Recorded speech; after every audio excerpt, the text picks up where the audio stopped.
Assalamualaikum warahmatullahi wabarakatuh. Perkenalkan, nama saya Wildan Adian Van. Saya dari kelas manajemen 2 C reguler Universitas Muhammadiyah Cirebon. Yang pertama, di sini saya akan menjelaskan tentang konsep dan definisi kewirausahaan Islam. Kewirausahaan adalah orang yang memiliki kemampuan untuk menciptakan sesuatu yang baru, berbeda dari yang lain, atau mampu menciptakan sesuatu yang sudah ada sebelumnya. Wirausaha mampu melakukan suatu proses yang disebut dengan creative destruction untuk menghasilkan suatu nilai tambah guna menghasilkan nilai yang tinggi. Islam tidak hanya menyuruh orang untuk bekerja bagi kepentingannya diri sendiri secara halal, tetapi memerintahkan manusia untuk menjalin hubungan kerja dengan orang lain bagi kepentingan dan hubungan dengan orang lain.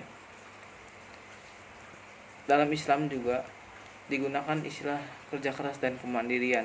Setidaknya terdapat beberapa ayat Al-Quran dan hadis yang dapat menjadi pesan penting untuk kita dalam semangat kerja dan kemandirian. Seperti amal yang paling baik adalah pekerjaan yang dilakukan dengan cucuran keringatnya sendiri. Dalam kewirausahaan, Nabi sangatlah sukses dalam kewirausahaan dalam melakukan perdagangannya, dan Rasulullah SAW adalah seorang yang bekerja keras dalam melakukan perdagangannya. Ini terbukti ketika Rasulullah SAW menikahi Khadijah. Beliau tetap melakukan bisnisnya, yaitu berdagang dari daerah semenanjung Arabia dan negeri-negeri perbatasan Yaman, Bahrain, Irak, dan Syria. Kemudian saya akan menjelaskan tentang karakteristik seorang entrepreneur. Yang pertama adalah takwa. Yang dimaksud dengan takwa di sini sebagai kerangka kerja bagi pengusaha muslim. Sebagai orang muslim, kita harus menaati ajaran Allah Subhanahu wa taala dan melaksanakan aturan-aturan dan perintah serta menjauhi larangannya. Yang kedua adalah halal. Halal adalah sebagai prioritas bagi umat Islam, sesuatu yang diterima atau tidaknya oleh Allah Subhanahu wa taala. Apakah sesuatu yang kita jual itu halal atau haram? Yang ketiga adalah jangan menyia-nyiakan atau membazir. Di dalam ajaran Islam, kita diajarkan oleh Allah Subhanahu wa taala untuk tidak melakukan sesuatu yang berlebihan karena tidak baik untuk diri kita sendiri. Kita juga jangan menyia-nyiakan waktu dan peluang yang ada untuk usaha. Yang keempat adalah worship to Allah a priority. Yang maksud adalah kita bekerja selalu mengingat Allah dan memprioritaskan supaya kita berada di jalan yang benar dan selalu dilindungi. Yang kelima, melatih nilai moral yang tinggi. Yang dimaksud adalah Islam melarang riba. Riba sangat dilarang oleh Allah Subhanahu wa taala karena dapat merugikan orang lain. Seperti yang dijelaskan dalam surat Al-Imran ayat 130 yang artinya, hai orang-orang yang beriman, janganlah kamu makan riba dengan berlipat ganda, dan bertakwalah kamu kepada Allah supaya kamu mendapat keberuntungan. Peliharalah dirimu dari api neraka yang disediakan untuk orang-orang kafir. Quran surat Al-Imran ayat 130. Yang selanjutnya adalah dapat dipercaya. Kita harus jujur kepada orang lain agar nama baik usahanya dapat dipercaya orang lain dengan cara kita tidak menipu orang lain dan merugikan orang lain. Kemudian kepedulian dalam kesejahteraan. Kita sebagai seorang pengusaha janganlah memakan harta yang berlebihan, karena sebagian rezeki yang kita dapatkan adalah sebagian harta yang harus dibagi kepada orang-orang yang kurang mampu atau orang-orang yang mempunyai hak bagian dari harta kita dengan cara zakat kepada orang lain. Kemudian saya akan menjelaskan prinsip dan etika bisnis syariah. Yang pertama prinsip bisnis syariah. Yang pertama ada prinsip ilahiyah tauhid, yaitu suatu ajaran tentang syariat Islam bahwa kita harus mempercayai dan meyakini bahwa Allah Subhanahu wa taala adalah esa. Yang kedua adalah prinsip nabawi. Kenabian adalah prinsip yang mengajarkan nilai-nilai yang diajarkan oleh Nabi. Yang ketiga, prinsip adiliyah, keadilan. Prinsip yang mengajarkan tentang keadilan dalam berbisnis. Yang keempat, prinsip kuryah, kebebasan. Adalah prinsip yang berdasarkan nilai-nilai kebebasan dalam melakukan sesuatu dan dalil-dalilnya sesuai syariahnya. Yang kelima, prinsip musawah, kesetaraan. Adalah prinsip yang berdasarkan nilai-nilai kesetaraan. Jadi hubungan antara sesama pelaku bisnis memiliki kesetaraan yang sama. Yang keenam, prinsip ta'awun, pertolongan, yaitu memberikan pertolongan atau bantuan jika ada pelaku bisnis yang membutuhkan saran atau masukan untuk kemajuan bisnisnya, tidak berbagi ilmu.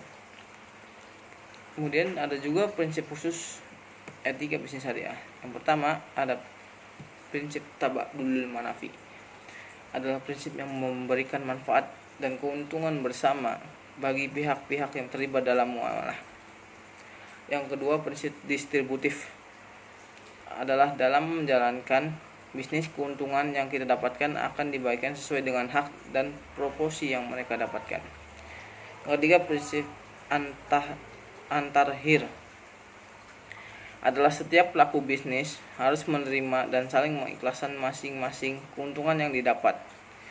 Yang kelima, prinsip kebenaran dan ketakwaan, adalah menjalankan bisnis kita melakukan sesuatu dengan niat yang sungguh-sungguh. Yang keenam, prinsip musyarakah, yaitu jadi dalam pembagian hasil dalam usaha sesuai dengan besaran modal yang disetorkan. Yang ketujuh, prinsip kitabiah, adalah setiap transaksi atau jual beli harus ada pencatatan dalam bentuk jurnal pembukuan. Selain prinsip juga ada etika bisnis syariah, yaitu sebagai berikut. Yang pertama, etika bersifat memberdayakan, yaitu dalam bisnis kita harus melihat potensi yang ada di sekitar kita. Yang kedua, etika pembayaran upah, yaitu upah merupakan kewajiban yang harus dibayar sesuai kesepakatan. Yang ketiga ada etika jual beli, yaitu ada wujud dari barangnya, penjual memberitahukan bila ada cacat pada barang yang dijual, ada proses akad dan jual beli. Etika penagihan utang, pada saat kita penagihan utang, kita sebelumnya mengingatkan dulu jatuh tempo pembayaran, santun dalam penagihan, dan menyampaikan dengan bahasa yang baik. Yang kelima, etika jujur dalam pemasaran. Jadi kita harus memberitahu kelebihan dan kekurangan produk yang kita tawarkan. Dalam prinsip dan etika bisnis syariah, adapun hal-hal yang harus kita hindari dalam pemasaran sebagai berikut. Yang pertama, khianah, adalah penjelasan yang tidak sesuai dengan harga modal. Yang kedua, takrir, adalah ucapan-ucapan yang berbohong untuk mendapatkan simpati kepada pembeli. Yang ketiga adalah taglis, yaitu penjual mengelabuhi barang agar tidak terlihat cacat. Yang keempat, taglis al-murabahah, adalah kebohongan penjual terkait kejujuran harga perolehan. Yang kelima, disisi. Yang keenam, tanya jusi. Yang berikutnya, mukomaroh, adalah informasi yang melebihi dari sebenarnya. Berikutnya adalah igro. Kemudian berikutnya, jangan menyembunyikan kecacatan dengan menampakkan kelebihan. Yang terakhir adalah hitman, adalah menyembunyikan barangnya dengan sengaja. Kemudian juga ada etika kontemporer. Yang pertama ada transparansi, accountability, responsibility, dan independensi. Kemudian saya juga akan menjelaskan hadis Ibnu Dawud dan Ibnu Majah, etika memberdayakan, kisah seorang kaum Ansor yang meminta-minta kepada Rasulullah Shallallahu Alaihi Wasallam. Suatu ketika datang seorang laki-laki dari kalangan kaum Ansor kepada Rasulullah Shallallahu Alaihi Wasallam untuk meminta-minta. Rasul lalu bertanya pada lelaki itu, apakah di rumahmu ada sesuatu? Dia menjawab, ya, ada alas duduk dan bejana untuk minum. Beliau berkata kembali, bawalah ke sini benda-benda tersebut. Kemudian laki-laki itu datang dengan membawa alas duduk dan bejana. Kemudian Rasul menawarkan benda-benda tersebut kepada para sahabat. Dari hasil penjualan tersebut didapatkan 2 dirham. Rasul bersabda, 1 dirham gunakan untuk membeli makanan dan berikan kepada keluargamu, dan 1 dirham lagi gunakan untuk membeli kapak, dan datanglah kembali kepadaku dengan membawa kapak tersebut.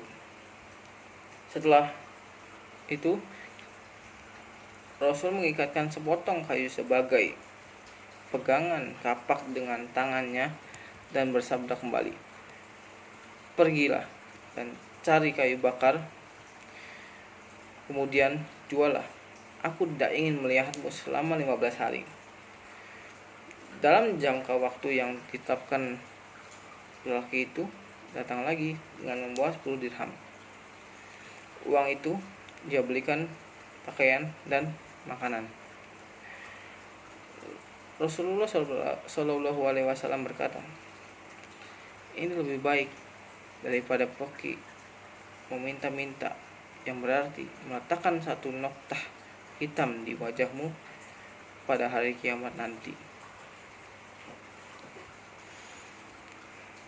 Kemudian alasan kenapa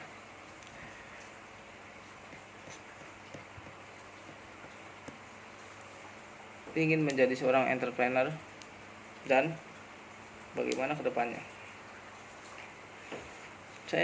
Alasan saya ingin menjadi entrepreneur adalah saya ingin mengembangkan bisnis yang orang tua saya sedang kerjakan saat ini, dan saya ingin membuka peluang pekerjaan untuk teman-teman yang ada di sekitar kita, membantu teman-teman yang belum memiliki pekerjaan. Rencana kedepannya saya akan membuka usaha, tetapi saya belum menemukan usaha apa yang saya akan lakukan. Ya, sekian penjelasan dari saya. Kurang lebihnya mohon maaf. Wassalamualaikum warahmatullahi wabarakatuh.